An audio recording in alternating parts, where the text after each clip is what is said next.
কালকে ছিল দাদাগিরি অডিশন, তো আমি চলে গেলাম তাদের দাদাগিরি অডিশন দিতে। অডিশনে আমি সিলেক্ট হলাম, সবটাই বলবো এই ভিডিওতে, দেখতে থাকো গাইজ। দাদাগিরি দাদাগিরি। হ্যাঁ গাইস, সেদিন ছিল বুধবার, আমি চলে এলাম দিল্লি পাবলিক স্কুল, মানে কালকে। গার্ড কাকুকে জিজ্ঞেস করলাম গার্ড কাকু হচ্ছে কি ভিতরে, আমি মানে দেরি করে গেছিলাম, খুব দেরি করে। তো দেখো গাদ্দার ইনসার্টটাকে আগে চলে এসে একবার ফোনও করেনি, খুব ভালো। তো এখান থেকে আমি তারপর এখান থেকে ফর্ম নিয়ে ফর্ম ফিল আপ করে লাইনে দাঁড়িয়ে গেলাম। আমি আর দেবপ্রিয় দুজন মিলে লাইনে দাঁড়িয়ে দাঁড়িয়ে খুব খুশি আমরা। কিন্তু আমার আস্তে আস্তে যখন ভাবতে লাগলো কেন যে কি কোশ্চেন জিজ্ঞেস করবে, তো এখনই আমাদেরকে ঢুকাবে এখনই হলে। তো ঢুকানোর পর এখান থেকে বেরিয়ে গেলাম, বেরিয়ে খুব হাসি পাচ্ছে আমার, কেন যে আমরা তো পেলাম না, দুজনের সামনে দুটো মেয়ে পেয়ে গেছে। দুজনে ভালো বলেছো তোমরা। আগামী দিনের জন্য শুভেচ্ছা তোমার দুজনকে। পেয়ে গেলে মনে রেখো, তোমার পিছনে দাঁড়িয়েছিলাম আমরা, সিলেক্ট করে দিন। সিলেক্ট হয়েছে না? আমরা তিনজন ছিলাম পাশাপাশি বসে, আর আজ আমি জাস্ট এভাবে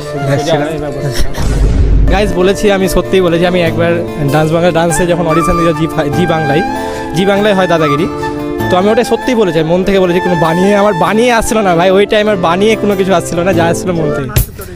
আমি নাচ করি গাইস, আই এম ডান্সার। নিচে আর কি দেখাবো,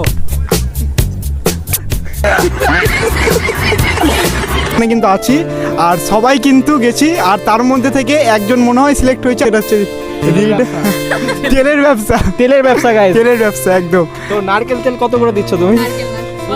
ও সরষা, সরি, এত বড় মিস্টেক। কত করে? তো কেন নাচো ভাই? তোমার দিকে একটু ক্যামেরা ঘুরাও না একটু।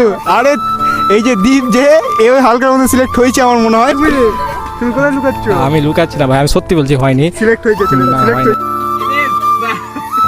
অডিশনে সবকিছু তোমাদেরকে ম্যাটার করে, কিন্তু সবথেকে বেশি জিনিস যেন কি ম্যাটার করে, তোমার কনফিডেন্স। কনফিডেন্স যদি তোমার হাই থাকে, মানে ওভার কনফিডেন্স না, তোমার কনফিডেন্স শুধু। কনফিডেন্স যদি তোমার ঠিক থাকে, তুমি সবকিছু অডিশনে ঠিকঠাক পারবে। দেরি হয়ে গেছিল যেতে, তো কারোর সঙ্গে দেখা হয়নি। তো কারা কারা গিয়েছিল অডিশনে একবার জানাও তো কমেন্টে।